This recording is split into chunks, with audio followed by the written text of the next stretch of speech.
തമിഴ്നാട് നിയമസഭാ തെരഞ്ഞെടുപ്പിനെ കുറിച്ച് ഇതുവരെ ഒന്നും പറഞ്ഞില്ല. ഒന്നും പറയാനില്ലാത്തതുകൊണ്ടല്ല, പറയാൻ ഒരുപാട് കാര്യങ്ങളുണ്ട്, പറയാൻ ഉദ്ദേശിച്ച കാര്യങ്ങൾ ഇനിയൊരു അവസരത്തിലേക്ക് മാറ്റി വയ്ക്കുകയാണ്. അതിൽ ഏറ്റവും പ്രധാനപ്പെട്ട ഒരു കാര്യം മാത്രം പറയാം. 1967 മുതൽക്ക് ഈ ദ്രാവിഡ പാർട്ടികളാണ് തമിഴ്നാട് ഭരിച്ചിരുന്നത്. അതുവരെ കോൺഗ്രസ് ആയിരുന്നു. 67 DMK ജയിച്ചു. പിന്നീട് അങ്ങോട്ട് DMKയുടെ തേർവാഴ്ചയായിരുന്നു. 1977 കഴിഞ്ഞപ്പോഴത്തേക്കും അണ്ണാ DMK വന്നു. പിന്നീട് MGR മരിക്കുന്നവരെ അണ്ണാ DMK ആയിരുന്നു. MGR മരിച്ചതിന് ശേഷം പിന്നെ DMK വന്നു, പിന്നെ അണ്ണാ DMK വന്നു, പിന്നെ DMK വന്നു. അങ്ങനെ ഇപ്പോൾ DMKയുടെ ഭരണം അവസാനിക്കുകയാണ്. അപ്പോൾ ഏതാണ്ട് 60 കൊല്ലത്തോളം നീണ്ടു നിന്ന ദ്രാവിഡ ഭരണം അവസാനിക്കുകയാണ്. ഇപ്പോൾ ഒരു ദ്രാവിഡമല്ലാത്ത പാർട്ടി, അതായത് ദ്രാവിഡ ആശയത്തെ പിൻപറ്റാത്ത ഒരു പാർട്ടി, ഇതിൻ്റെ പ്രവർത്തകരും ഒക്കെ ദ്രാവിഡന്മാരാണെങ്കിലും ഈ ദ്രവിഡിയൻ ആശയം, അതായത് ഈ പഴയ ജസ്റ്റിസ് പാർട്ടി, പിന്നീട് ദ്രാവിഡ കഴകം, പിന്നീട് അതിൻ്റെ തുടർച്ചയായിട്ടുള്ള ദ്രാവിഡ മുന്നേറ്റ കഴകവും അണ്ണാ ദ്രാവിഡ മുന്നേറ്റ കഴകവും, ഇതിൻ്റെ ഒരു സൈദ്ധാന്തിക ആചാര്യൻ എന്ന് പറയുന്നത് പെരിയോർ രാമസ്വാമി നായ്ക്കറായിരുന്നു. അപ്പോൾ ഈ രാമസ്വാമി നായ്ക്കറുടെ ഫിലോസഫിയെ പിന്തുണക്കാത്ത അല്ലെങ്കിൽ പിന്തുടരാത്ത ഒരു പാർട്ടിയാണ് ഇപ്പോൾ അധികാരത്തിൽ വന്നിട്ടുള്ളത്. TVK എന്ന് ചുരുക്കപ്പേരിൽ അറിയപ്പെടുന്നത് നമ്മുടെ സിനിമാ നടൻ ജോസഫ് വിജയ് ഉദ്ഘാടനം ചെയ്തിട്ടുള്ള അദ്ദേഹത്തിൻ്റെ ആരാധകരും അദ്ദേഹത്തിൻ്റെ രസികന്മാരും അംഗങ്ങളായിട്ടുള്ള പാർട്ടി. ഇത് പുതിയൊരു പാർട്ടിയാണ്. ആ ഒരു ഭാഗ്യാന്വേഷണം എന്ന രീതിയിലാണ് അദ്ദേഹം ഒരു പാർട്ടി ആരംഭിച്ചത്. പിന്നീട് ആ പാർട്ടിയുമായി ബന്ധപ്പെട്ട ചില അത്യാഹിതങ്ങളൊക്കെ ഉണ്ടായി, കോടതി കേസുകളുണ്ടായി. കോടതിയിൽ നിന്ന് വിജയ്ക്ക് വലിയ വിമർശനം ഏറ്റുവാങ്ങേണ്ടി വന്നു. ഇതാ വിജയുടെ കത്തിക്കൽ തീർന്നു എന്ന ആളുകൾ വിചാരിച്ചു. പക്ഷേ ഒടുവിൽ വിജയുടെ പാർട്ടിക്ക് വളരെയധികം സീറ്റുകൾ കിട്ടുന്ന കാഴ്ചയാണ് നമ്മൾ കണ്ടത്. 108 സീറ്റ് കിട്ടി.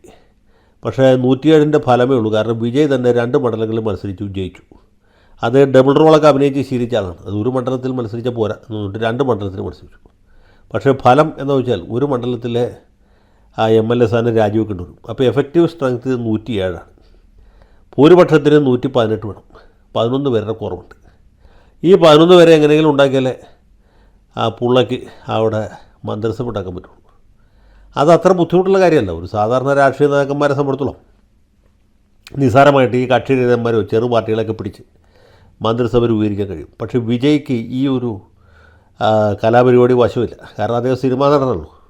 സിനിമയിലാകുമ്പോൾ തിരക്കഥാകൃത്തുണ്ടാവും, സംവിധായകനുണ്ടാവും, പിന്നെ സ്പെഷ്യൽ എഫക്ട്സ് കൈകാര്യം ചെയ്യുന്ന ആളുകളുണ്ടാവും. പിന്നെ ഇപ്പോഴത്തെ കാലത്താണെങ്കിൽ ഈ ഡിജിറ്റൽ യുഗമാണല്ലോ, പല അഭ്യാസങ്ങളും ചെയ്യാൻ പറ്റും. രജനീകാന്തൊക്കെ ചെയ്യുന്ന കണ്ടല്ലേ. അതൊന്നും പക്ഷേ രാഷ്ട്രീയത്തെ പറ്റിയില്ല. അവിടെ വേറെ തരത്തിലുള്ള ചില കലാകായിക വിനോദങ്ങൾ അറിഞ്ഞിരിക്കണം. അതൊന്നും വിജയിക്ക് അറിയില്ല. അതിനൊന്നും സഹായിക്കാൻ പറ്റിയ ടീമുമില്ല. അപ്പോൾ അങ്ങനെ ഒരു പരിതസ്ഥിതിയിൽ നിൽക്കുകയാണ്. അപ്പോൾ പുള്ളി എന്ന് വെച്ചാൽ ഈ മറ്റ് പാർട്ടികളുടെയൊക്കെ സഹായം അഭ്യർത്ഥിച്ചു. കോൺഗ്രസിനോടും CPIയോടും CPMനോടും VCKയോടും മറ്റെല്ലാ പാർട്ടിക്കാരോടും അദ്ദേഹം സഹായം അഭ്യർത്ഥിച്ചിട്ടുണ്ട്, DMK അണ്ണാ DMK ഒഴിച്ച്. അപ്പോൾ ഇങ്ങനെ ഒരു സാഹചര്യത്തിൽ മറ്റെല്ലാ പാർട്ടികളും കമ്മിറ്റി കൂടട്ടെ, ആലോചിക്കട്ടെ, പിടിക്കട്ടെ, നോക്കട്ടെ, വെയിറ്റ് പണ്ണുങ്കോ എന്ന് പറഞ്ഞ് നിൽക്കുകയാണ്. പക്ഷേ വിജയ്ക്ക് ഉടനെ തന്നെ സത്യപ്രതിജ്ഞയാണ്. പുള്ളി സത്യപ്രതിജ്ഞയ്ക്ക് പന്തലൊക്കെ ഇട്ട് കഴിഞ്ഞു. പന്തലിട്ടതിന് ശേഷമാണ് ഈ പിന്തുണ കത്തിൻ്റെ കാര്യം ഓർത്തത്. ഗവർണറെ പോയി കണ്ടപ്പോൾ ഗവർണർ പറഞ്ഞു 107 ഉള്ളൂ, 118 ആളുടെ ലിസ്റ്റുമായിട്ട് വാ, എന്നിട്ട് ഞാൻ സത്യവാചകം ചൊല്ലിത്തരാം, അല്പം ക്ഷമിക്ക് എന്ന് പറഞ്ഞ് മടക്കി അയച്ചു. വിജയ് അങ്ങനെ ഓടി എത്തിയത് കോൺഗ്രസ് ഓഫീസിലാണ്. കോൺഗ്രസ്സുകാർ ഒന്ന് ആലോചിച്ച് നോക്കണം.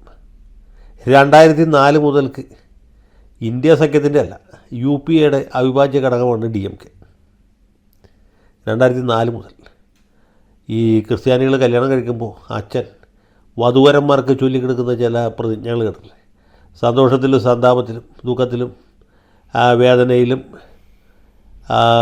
എന്താണ് 4 കണ്ണ് 2 കണ്ണാവുന്നവരെ യോജിച്ച് നിൽക്കും എന്ന് പറഞ്ഞ് മുന്നോട്ട് പോകുന്ന പാർട്ടിയാണ്.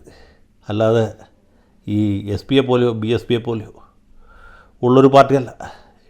എത്രയോ കാലമായിട്ട് DMK എന്ന് പറഞ്ഞത് കോൺഗ്രസ് മുന്നണിയുടെ അവിഭാജ്യ ഘടകമാണ്. ഇന്ത്യ സഖ്യമൊക്കെ കഴിഞ്ഞ ദിവസം ഉണ്ടായതല്ലേ. അപ്പോൾ തമിഴ്നാട്ടിലെ ഗുണത്തിലും ദോഷത്തിലും ഇവർ ഒരുമിച്ച് നിന്നവരാണ്. അങ്ങനെയുള്ള DMK, ആ DMKയുടെ ചിലവിലാണ് ഇവർക്ക് 5 MLAമാരുണ്ടായത്.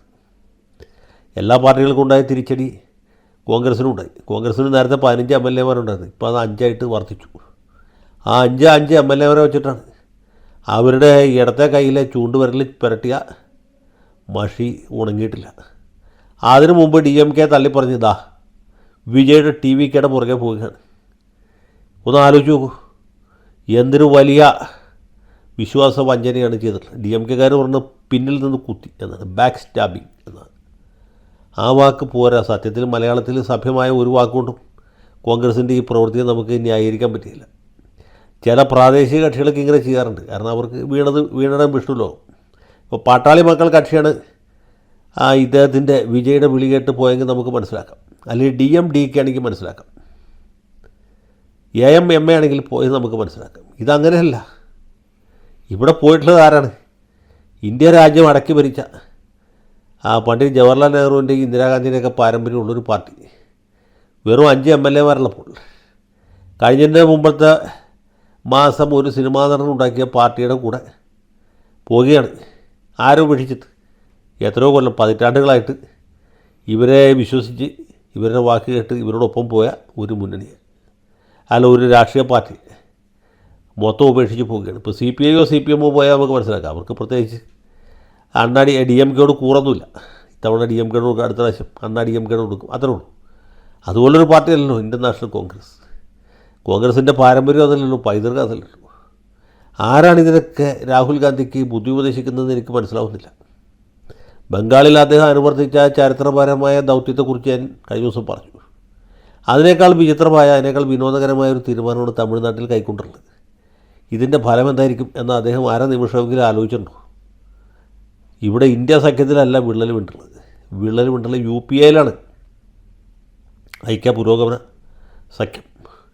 ആ പുരോഗമനത്തിന് നടു ചവിട്ടി ഓടിച്ചിട്ടാണ് കോൺഗ്രസിൻ്റെ ഈ 5 പുങ്കവന്മാർ ഈ സിനിമാ നടൻ്റെ പുറകെ പോകുന്നത്. ഇനി ഇവരുടെ 5 പേരുടെ പിന്തുണ ഉള്ളതുകൊണ്ട് പുള്ളിക്ക് മന്ത്രിസഭ ഉണ്ടാക്കാൻ പറ്റും? അതും പറ്റില്ല. 107 5 112 ആവുള്ളൂ.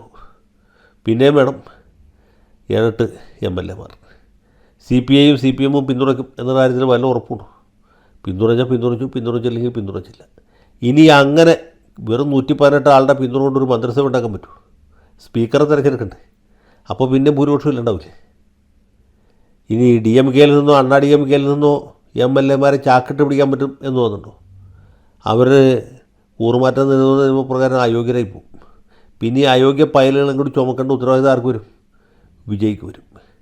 അപ്പോൾ ഇങ്ങനെയൊക്കെയുള്ള കാര്യങ്ങൾ ആലോചിക്കാതെ അവർ വിജയ്ക്ക് ആലോചിക്കാം, പക്ഷേ അതുപോലും ആലോചിക്കാതെ കോൺഗ്രസ്സുകാർ ഈ ചൂണ്ടുവിരലിലെ മഷി ഉണങ്ങുന്നതിന് മുമ്പ് മറുകണ്ഠം ചാടിയത്. ഞാൻ ഇവിടെ പറയേണ്ട വാക്കിവിടെ പറയുന്നില്ല. പണ്ട് PV അൻവർ പറഞ്ഞ കാര്യമാണ് എനിക്ക് ഓർമ്മ വരുന്നത്. അദ്ദേഹത്തെ കോട്ട് ചെയ്യാനും ഞാൻ ആഗ്രഹിക്കുന്നില്ല. അപ്പോൾ അങ്ങനെ ഒരു പരിതസ്ഥിതിയിലേക്കാണ് ഈ കോൺഗ്രസ് പാർട്ടി പോയിക്കൊണ്ടിരിക്കുന്നത്. മാത്രമല്ല DMKക്ക് ലോക്സഭയിൽ 22 അംഗങ്ങളുണ്ട്, രാജ്യസഭയിലും അതിനടുത്ത സംഖ്യ ഉണ്ട്. അത്രയും പേര് ഒറ്റയടിക്ക് വെറുപ്പിച്ചുകൊണ്ടാണ് പോകുന്നത്. ദേശീയ രാഷ്ട്രീയത്തിൽ കോൺഗ്രസ് തിരിച്ചുവരവിനെക്കുറിച്ച് ആലോചിക്കുന്നുണ്ടെങ്കിൽ ഇതുപോലത്തെ ഒരു അബദ്ധം ചെയ്യുമായിരുന്നില്ല എന്നാണ് എൻ്റെ വിശ്വാസം. ഏതായാലും ഈ രാഹുൽ ഗാന്ധിയും അതുപോലെ തന്നെ അദ്ദേഹത്തിന് ബുദ്ധി ഉപദേശിക്കാനായിട്ട് KC വേണുഗോപാൽ ഉള്ളിടത്തോളം കാലം നരേന്ദ്രമോദിക്കും BJPക്കും യാതൊന്നും ഭയപ്പെടാനില്ല. ലോകാവസാനം വരെ അവരുടെ ഭരണം നിലനിൽക്കാനാണ് സാധ്യത.